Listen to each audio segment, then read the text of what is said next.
At issue tonight, government priorities. Mark Carney has penned one mandate letter for all of Cabinet, meant to focus the ministers on the tasks at hand. This one letter outlines the core priorities of Canada's new government, reflecting the mandate that Canadians have given to us. In particular, the government is charged to build the strongest economy in the G7. More of that message will come from King Charles next week when he delivers the speech from the throne. So what's to be made of the priorities in that one mandate letter? What can we expect from the throne speech next week? I'm Rosemary Barton, here to break it all down tonight. Chantal Hebert, Coyne and Althia Raj. Good to see all three of you back together again, as it should be. Chantal, I'll start with you.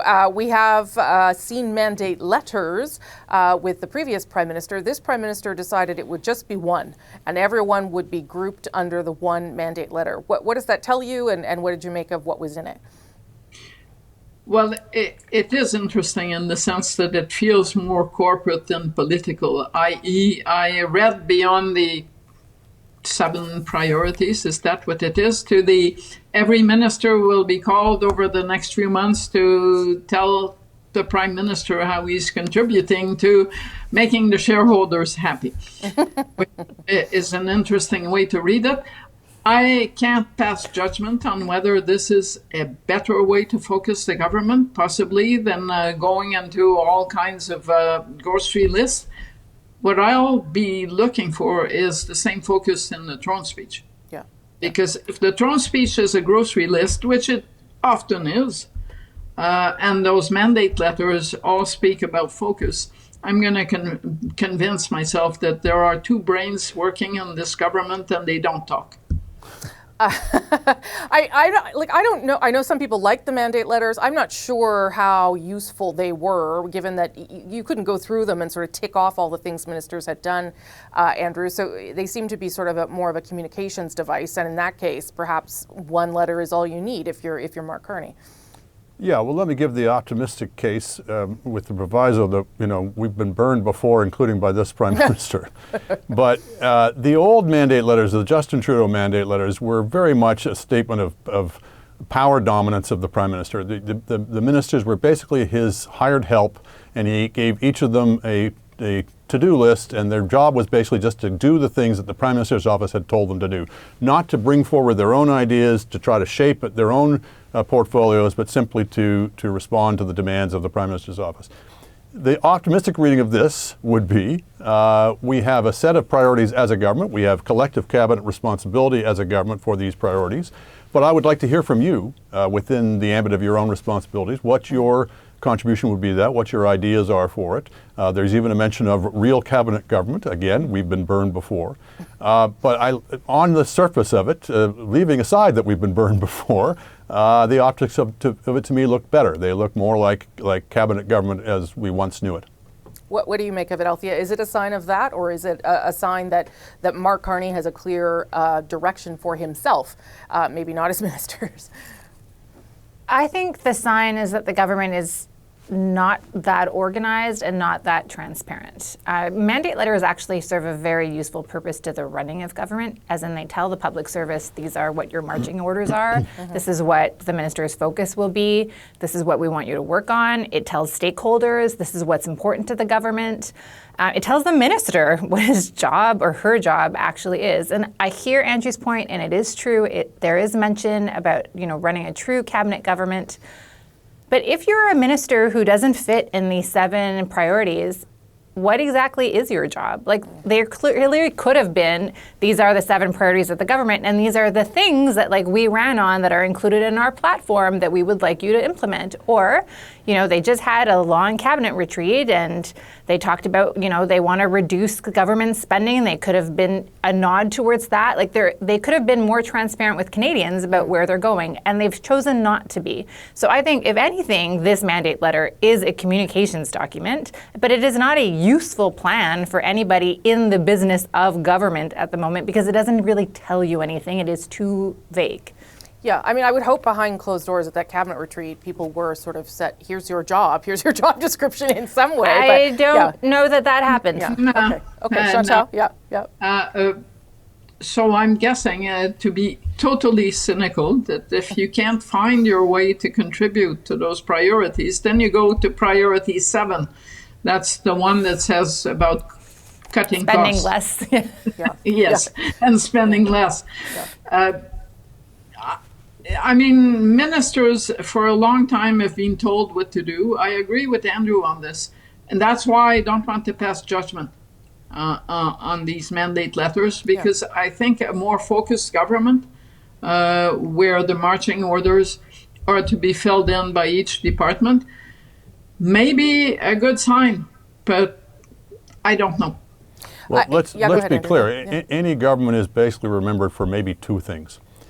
So if you can get your priority list down to 7, you've made a good start on focusing in the way that will actually get results. I think the items on this list are not only what he ran on, but they're also, they help move the party to the center.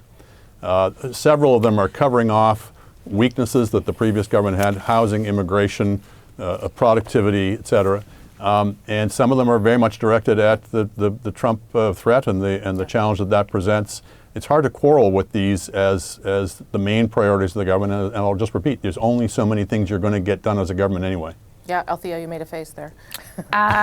Well, 2 points. One, I think this actually sets up ministers fighting with each other because there's overlapping jurisdiction on a whole bunch of stuff. So, but setting that aside, to Andrew's point, yes. This reads exactly like, frankly, the conservative government that many in Poilievre's own caucus wish they probably could have voted for, because this is a very centrist, and I would even say center-right focused mandate letter, which is interesting because Mark Carney is the Prime Minister of Canada because a whole bunch of progressives voted for him, and their issues in the way that we have typically understood them to be verbalized by the Liberal government were not part of his speech and are not part of this mandate letter. How much? Okay, so so Chantal, go I ahead, didn't make a face, but I would argue that these poor progressive. I'm going to start making faces. Yes, I used my pen. Yeah, use your pen. Yeah. These poor progressive voters voted with their eyes wide open. They were not promised the Justin Trudeau repeat. Yeah. So maybe they won't like it. That's another issue. But at this point, that is what they voted for. I don't disagree with that. Okay, Andrew, last word to you, though you made no face. Althia and Chantal are both right, which is to say, Carney basically ran, you could project onto him what you wanted to see. So center-right voters, there were lots of conservatives I talked to who said, I've never voted Liberal before, but I'll vote for this guy. You had NDPers voting for him because they thought he'd be in more progressive government. And, when you can get into that sweet spot, at least for the duration of election campaign, But this is when you start to define yourself, and he has the advantage that the NDP is flat on its back. So he's got a period now when you can actually go after center-right voters and try and cement a broader coalition than the one that got him into power. But if he's not careful, the NDP might rise up. Yeah, that's right. That's right. And so the throne speech will be something to watch, delivered in Sorry, we a didn't lovely talk about British it. accent. Yeah. At issue, Canada on the world stage. The Prime Minister is pushing for Canada to become a global leader and strengthen other alliances when possible, while also addressing the changing dynamic with the U.S. We are in a position now where we cooperate when necessary, but not necessarily cooperate. So we have other options for that cooperation. We are pursuing those other options. You will see a very different set of partnerships, security and economic, going forward. So here to break down how the Prime Minister is preparing or trying to do that realignment, Chantal, Andrew, and Althia. I thought that clip there from his press conference was quite telling, because it sort of clarifies what he's been trying to do since he became Prime Minister, even before the election. And we saw that again this week with this decision to go with the United Kingdom and France to speak about what was happening in the Middle East and to call on Israel to allow humanitarian aid into Gaza. So, Althia, what do you make of what the Prime Minister is trying to do here and how he's doing it in terms of who he's speaking with and who he's trying to align himself with? I'm going to uncouple the two things, I think. Sure. I think on the American front, he's frankly acting like any Canadian Prime Minister would. You don't want the Americans to be building something over us, or potentially over us, that we have no decision-making ability and no participation in, and we're just a sacrificial lamb, perhaps, in America's security. So that I think is like any conservative Talking prime about the minister, liberal Golden prime Dome minister, there. the Golden Dome, Yeah. that would have happened regardless. Yeah, yeah. Well, the one thing that we're seeing is, frankly, Mark Carney is introducing himself on the world stage because he doesn't know these individuals. So it's natural that he would want to build bridges, build relationships with people.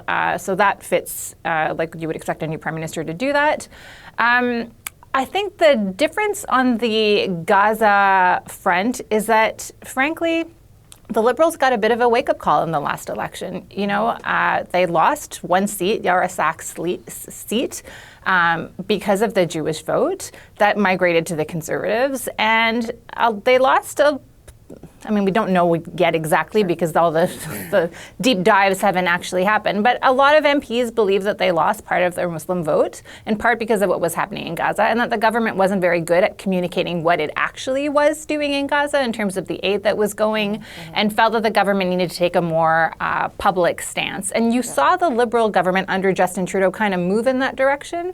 I think what you're seeing now is that there's not just the Liberal voter base, but frankly, a lot of Canadians, regardless of what religious background you have, you're seeing, humanity suffering, and whatever religion you are, you're human first. And I think that is what you are seeing the government respond to. And I think you're going to frankly see more of it. Yeah, but it was interesting to see, put aside the issue itself, but the decision to, for Canada to go with France and the United Kingdom and to continue to be, trying to be, a forceful presence in this coalition of the willing, Andrew. Like there is something happening here that Canadians need to be aware of. Yeah, I'm not sure what it adds up to at this point. No, I think for these sure, are pretty mixed bag of decisions. Yeah. Althia said it was what any previous government would have done to get involved with the ballistic missile defense. Well, the last time it came up under Paul Martin, they decided to stay out of it. And frankly, I would be more comfortable with being involved in something that was under George Bush Jr. than under Donald Trump. So I'm not against the principle of missile defense, but the execution of it and the people in charge of it give one pause. So the fact that the government's even willing to go near it is interesting, shall we say. The decision on, or the statement on Gaza, to me, was pretty much in line with the Justin Trudeau government. And look, nobody would be saying that Israel's above criticism, but the government of either Trudeau or Mark Carney would be in a better place to offer criticism if it had shown a clearer sign of understanding that Israel does indeed have a right to defend itself, and the right to defend itself extends to waging war on its enemies. And that Hamas bears responsibility not only for the war, but for the continuation of the war, since it refuses to surrender or to lay down its arms. So it's not to say that Israel is above criticism, but the government, as I say, has not established a great track record to be in a position to offer constructive criticism. Beyond that, I think he's just laying down markers on Ukraine, of course, very solid. But I think it's also just behooves him to be out making connections, displaying those connections to the public.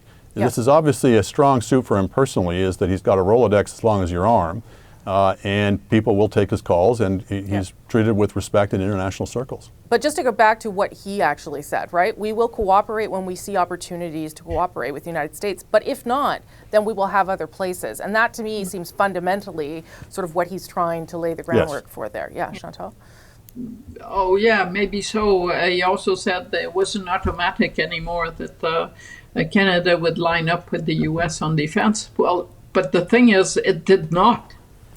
The ballistic missile shield, call it golden or whatever color you want, was rejected by previous governments. Mm-hmm. Yep. So I'm reading this, and it does not jive with the we're picking and choosing, because we're at this point going with this proposal, which will be debated to death if it goes through. I figure that the reason why Mark Carney went there is not so much that he believes we should have a golden shield over us, but that it is not for Canada to be the country that says, we're not playing in your movie, it's a stupid idea. The cost, for 40 years, Canada has said no to this, and still the U.S. is not under a shield that we're not under. Yeah. So why would this time be different? I also note that on the other issue, and on the larger scale, Mr. Carney tends to line up with France and the UK, which plays well in Canada because the UK and France speak to both main language groups in this country. And it's an alignment that tends to get a pass from Canadians, regardless of the issue. Yeah, and that's what he did on that first trip, right, before the election, was talking about the founding peoples to try and signal that. I mean, maybe he doesn't think that Golden Dome's even going to happen, given what Chantal has said there. It may be that he's storing up some credit that he may not even have to use to give him some room on decisions like the F-35, for example, which is going to be a really, really tough one. If the consensus is that they don't want to continue with the whole purchase through the F-35, but to get a European fighter jet, that's going to be really hard to stick on with the Americans. It's also, remember, he went and the Prime Minister went and purchased that Australian over-the-horizon radar system for Canada's north. So he has also made moves in a different direction for Canada's sovereignty there. Althia? Actually, I was going to mention those two things. But I also think, like, the geopolitical situation, and I don't want to say, I don't want to add against my argument, but Aaron O'Toole also suggested this and was poo-pooed in the last election. I think things have changed. I think the risks that we understand towards the Americans and towards us have changed. And so I think that conversation has changed. But the most important thing, I think, on the moving away from the US is on the F-35 decision. Because then when he's talking about we're going to, so much money, like what did he say, 75% of our defense spending goes to the Americans. If we're uncoupling that money, that's far more significant in terms of something long term than trying to appease the orange man down south for the remainder of his term on something that's probably not going to get done while he's still president. At issue, leadership reviews. Liberal MPs will decide at a caucus meeting this weekend whether to adopt the Reform Act. The act would give MPs the power to force a leadership review. It's been adopted by the Conservatives, but never by the Liberals. So could the Reform Act help the Liberals avoid another messy breakup? Let's bring everyone back. Chantal, Andrew, and Althia. This is one where you all have admitted you could talk for about 30 minutes about this. But the fact that Liberals are actually considering this, Chantal, what do you make of that? A mixture of post-Trudeau traumatic stress, which has led a number of MPs, and that's something Mark Carney has to keep in mind. This is not a new government. No. This is a government that is filled with people who have lived through the past decade. And a number of MPs are thinking, if we had had this tool, we might have been able to change the course of things and sent a clearer signal to our leader that he needed to go. So that's one. The other one is stress from the cabinet shuffle and the message that many MPs got from that cabinet that Mark Carney introduced, that not only are they not in cabinet, none of them, but that there is now a waiting room. Those are Secretary of State chairs that is filled with people who presumably are the people who will be first in line to take on real ministerial jobs. That does make for a caucus that feels freer about its options. Because most of its members are thinking the message is, I don't have a shot at ever being in cabinet over the next 2 to 4 years. Yeah.